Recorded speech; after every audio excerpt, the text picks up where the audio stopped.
How are you? How's everyone doing? Let's start with this report. Look at what's happening. This is supposedly happening over in China, according to reports. Well, this was, in Taiwan, in Hualien, according to reports. This situation, well, what it seems to be is no longer the case. It's a landslide and a waterfall caused by the recent torrential rains. This is in Hualien, Taiwan. Well, that's how things are over there. Also, well, to let you know that in this area of Taiwan, there are usually very strong, very intense storms. Not to mention the typhoons. So, we have to remember that the entire southern part of Asia is the area with the most typhoons on the planet. We're going to count typhoons and hurricanes, even though they have different names but are the same thing. They usually hit that area very hard. So, it's an issue. Every year, they get ready for it. And it's a problem that keeps causing them serious problems, despite the enormous preparation they have in that region of the world. And since we're on that topic, we'll be looking throughout the day, and right now at the situation unfolding, for example, in the United States. Also, as a warning for extreme weather issues. We'll see how, starting now that we're in the middle of May, specifically on May 15th, we'll see how from now on, this kind of news, reports of landslides, hurricanes, typhoons, or storm activity will start to increase. This is because of what I've already mentioned about the reports coming from NOAA and other meteorological agencies worldwide, like the WMO. Let's move on to another matter related to this topic.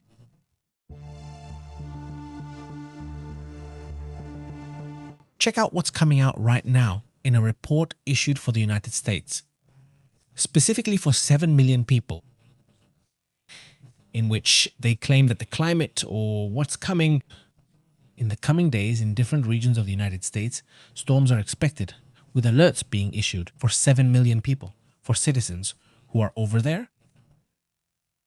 According to what is known, at least up until now, the alert has already been raised to 7 million. Porque vienen tormenta, area of the hurricane or tornado corridor in the United States from Texas to Illinois.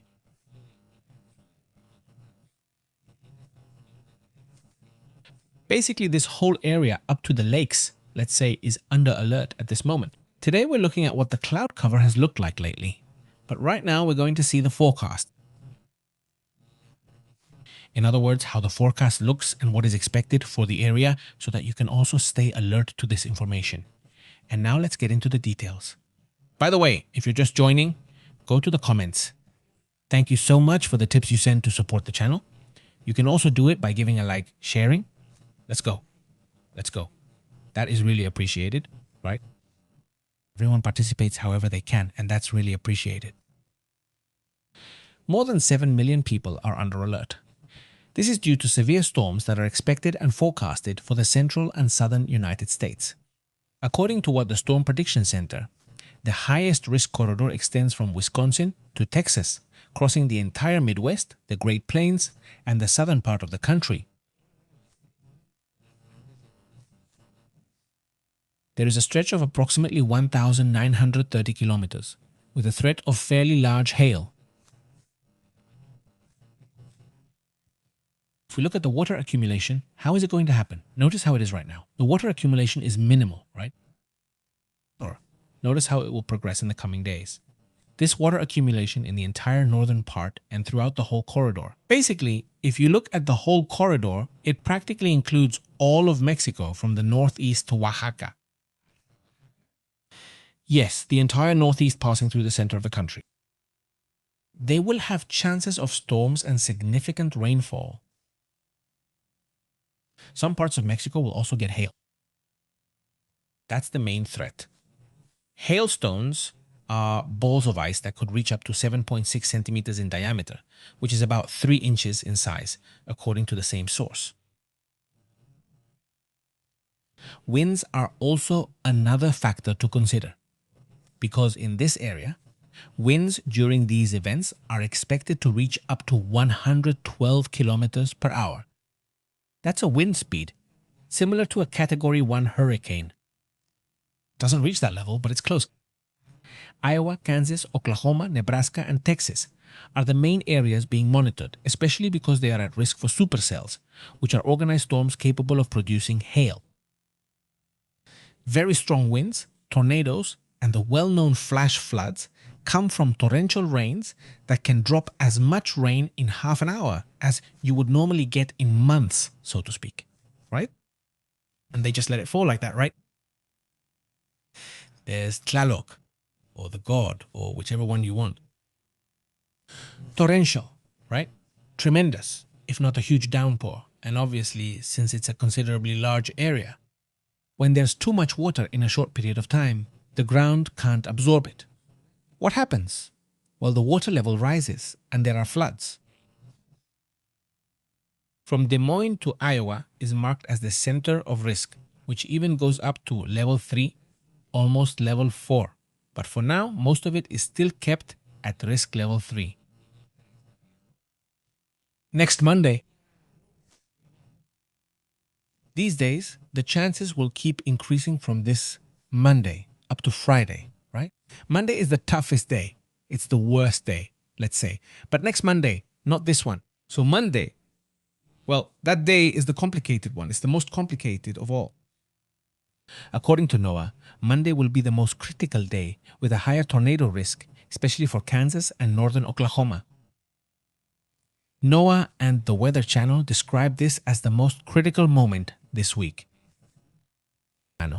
The National Weather Service also warns that there is an active pattern of severe storms in the Central Plains and in the Southern Plains and the South and the Upper Midwest during this weekend.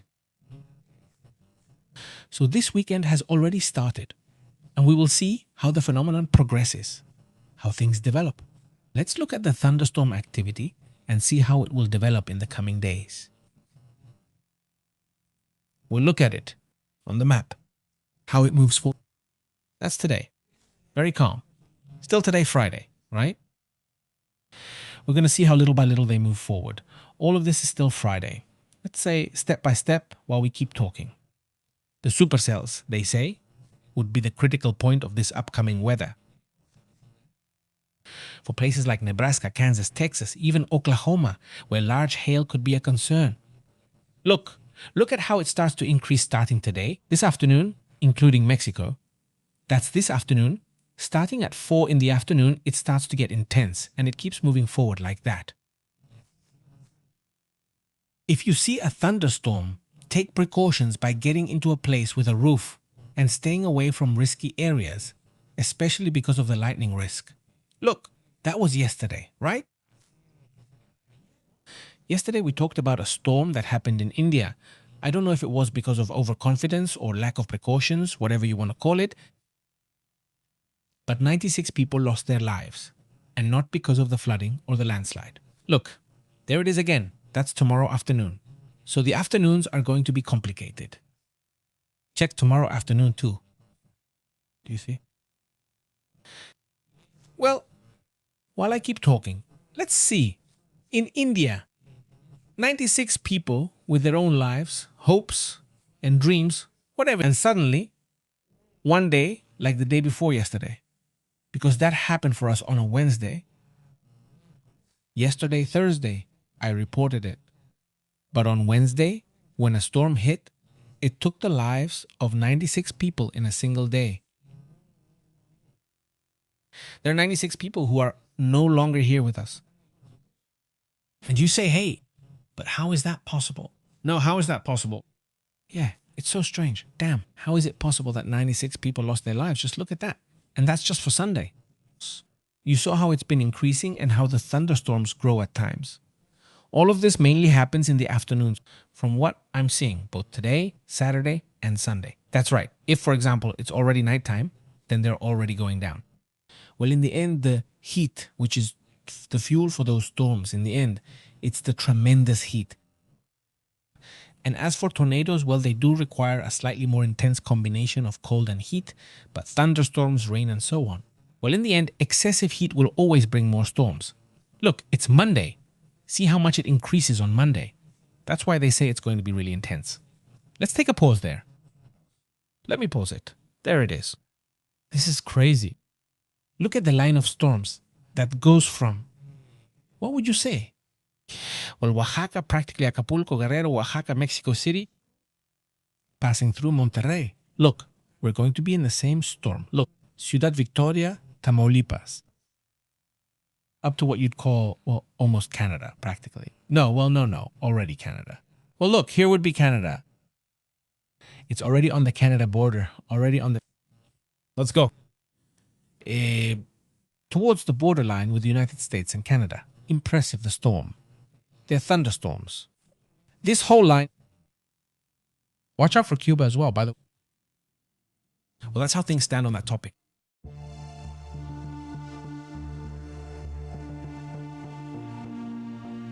Let's move on to other important matters. Look, a plane crashed. A small plane over Ohio onto a house in Ohio. 2 people are already believed to have died according to current information. This is the image that has been circulating. It's a house back there. Like in the yard. The small plane crashes. It's a Piper PA-28 that crashed into a house in Akron, Ohio. That caused a fire that mobilized the emergency teams.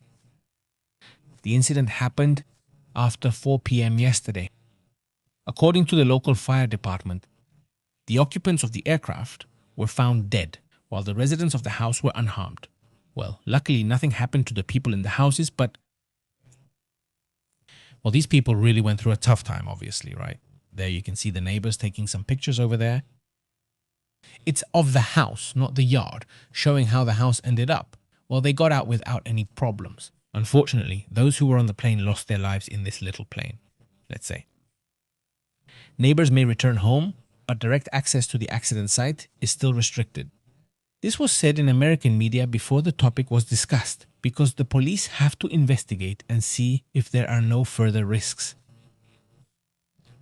So, that's why the area was secured. Well, that's what they say.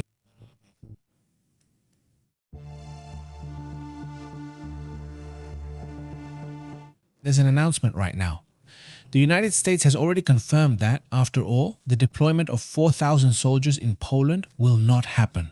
Let's see. They withdrew 5,000 soldiers from Germany.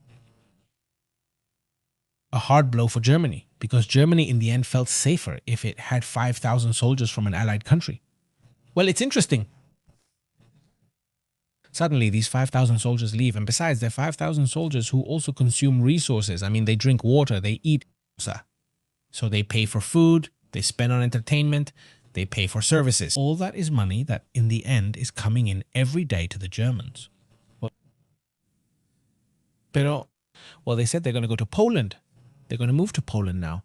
So the United States cancels the deployment. The head of the United States European Command received instructions to reduce the forces.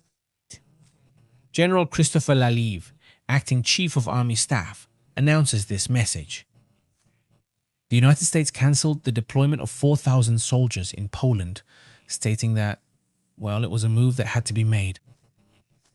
They gave little explanation, just sudden instructions to reduce the forces. And for this, look, the one who's applauding this is Putin. He's happy because, well, look, you already took away the ones from Germany and you didn't put the ones in Poland. Well, that's perfect. And NATO, well, in that process of trying to understand each other, and a bit without the United States, because, well, the United States has kind of pulled back when it comes to operations that they used to lead, right? And not yet, they still lead there in NATO, but with less strength now, right? It's a topic that also draws attention. He says, I've worked with him in close consultation with the Armored Brigade Combat Team, which is what it's called. According to what the experts report, well, strategically they had to make a move. They don't explain why some elements had already been sent abroad, or there were already soldiers who were in some other European country and they were going to go to Poland, but they were told not to move yet. That also draws a lot of attention today. Here the question is, why? I mean, why does the United States suddenly decide to pull out 5,000 soldiers from Germany? That 4,000 soldiers are going to Poland, which you might think is to reinforce NATO, and then suddenly also say, no, the ones headed to Poland aren't going either. Remove them from Germany, and the ones headed to Poland aren't going either, creating an interesting imbalance. What is the reason for this? What justification will they be asked for? Will the United States Congress demand it? Well, an explanation of this situation, because it's taking away a certain strength, a certain power from the United States. It's understood that there's discontent, a clash with Europe, not a break, and there's an increasing closeness with China.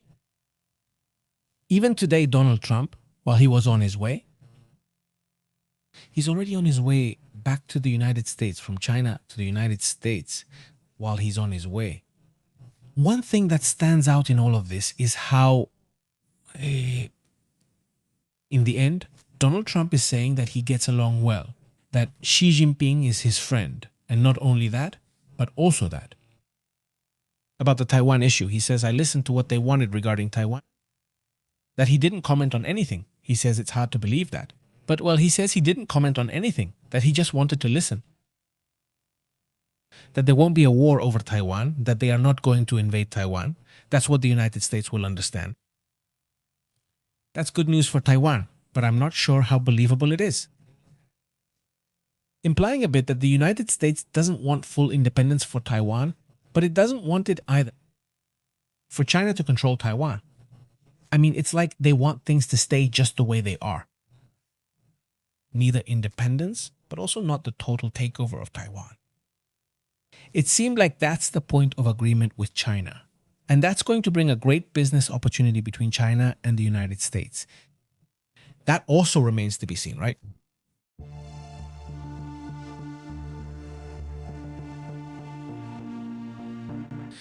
Meanwhile, Europe remains divided, and other principles make things more complicated. And the thing is, we're dealing with a complicated issue, because Merz, the German chancellor, the German leader, who would be like the president, has given a tremendous message today, in which he says that he wouldn't advise his children to go live or study in the United States. He says, there is a deeply polarized social climate in the United States, and we've seen it, and you yourselves have commented on it. Here, there's constant polarization. Like, why would you send your children to study over there? If there are other solutions where they'll be more comfortable and at ease, you'll also feel better as a father. That they're in another country learning new things or whatever you want, but not in a country that's going to be very hostile. Right? Look at what he says. And that's a topic I think will get some reactions. I mean, do you see Germany getting more and more upset with the United States? The German Chancellor himself, Friedrich Merz, says that, well, Donald Trump. And with this war with Iran and all this, he says, we wouldn't advise our children to study or work in the United States given the current climate. But look, I've been watching American influencers who live in Europe and Asia, and they say it's getting harder, more and more complicated. See, living in other countries, because when people find out they're from the United States, they get treated badly. I mean, there's a certain disdain. And that's because of the bad publicity the United States has had in recent months. In recent years, this movement has been growing, let's say. For example, you might see, oh look, let's say he's from Brazil and is usually very well received. Look, he's from Colombia, he's from Peru. I don't know. From Canada or whatever country you like. But I think that in some countries, especially where there has been a lot of conflict, suddenly they look down on people from certain countries. Suddenly the foreign policies of these countries make people upset. People react, says Merz. Anyway, to tone it down, he says, I'm a big admirer of the United States. For now, my admiration is not growing. I mean, like saying, yes, I admire them, but that admiration is no longer growing. It's kind of limited by what's happening, he says. Nowadays, I wouldn't advise my children to go to the United States, he says, whether it's to study there or to work there. Simply because suddenly a polarizing social climate is developing. Well, that's a criticism. Very much in the German style, very much in the Merz style. Well, also interesting today.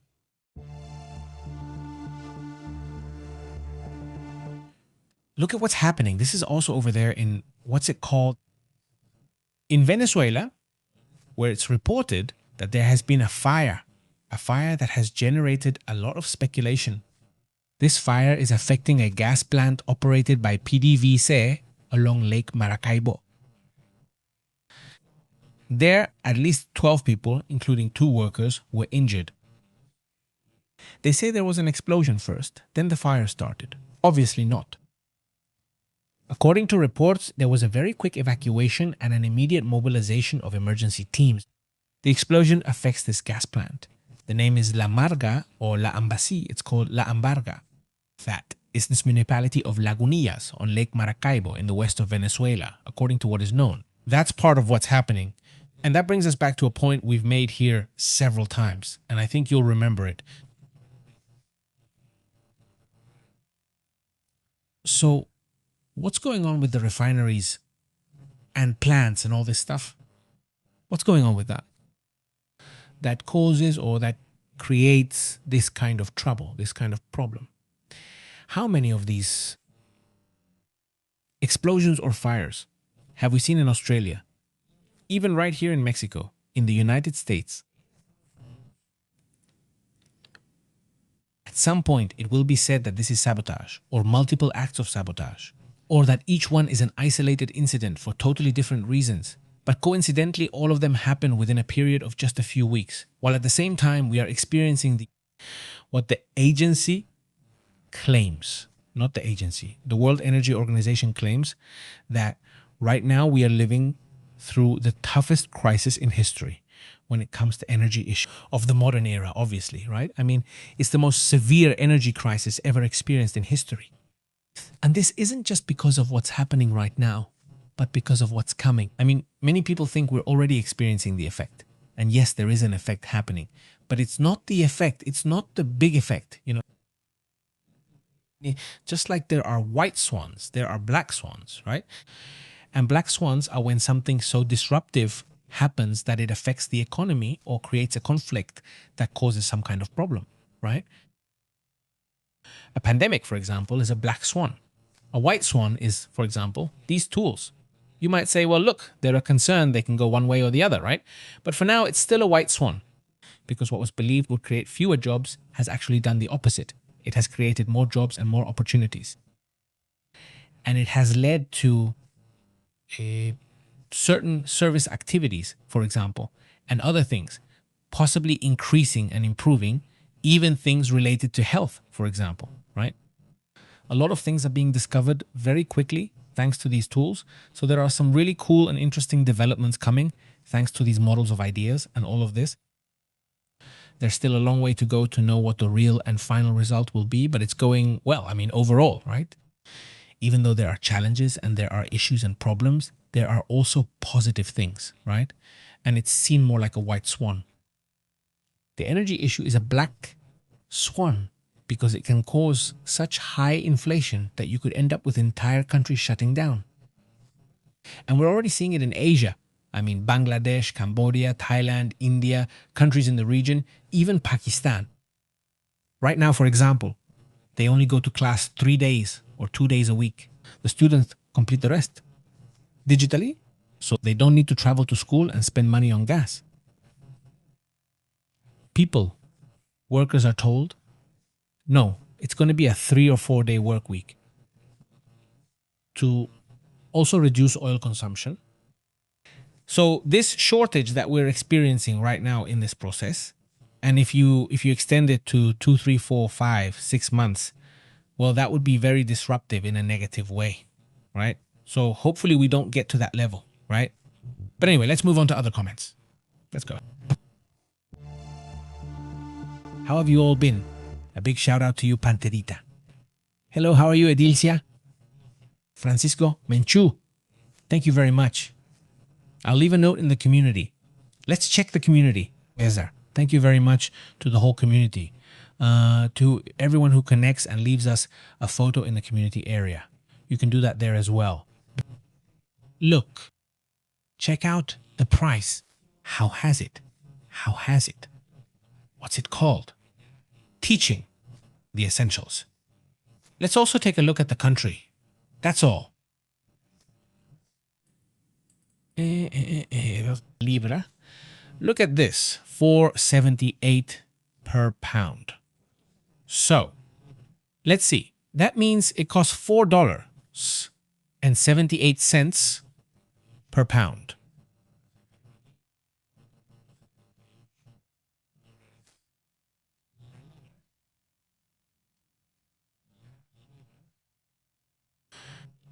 How many dollars would that be in one? In 1 kilo?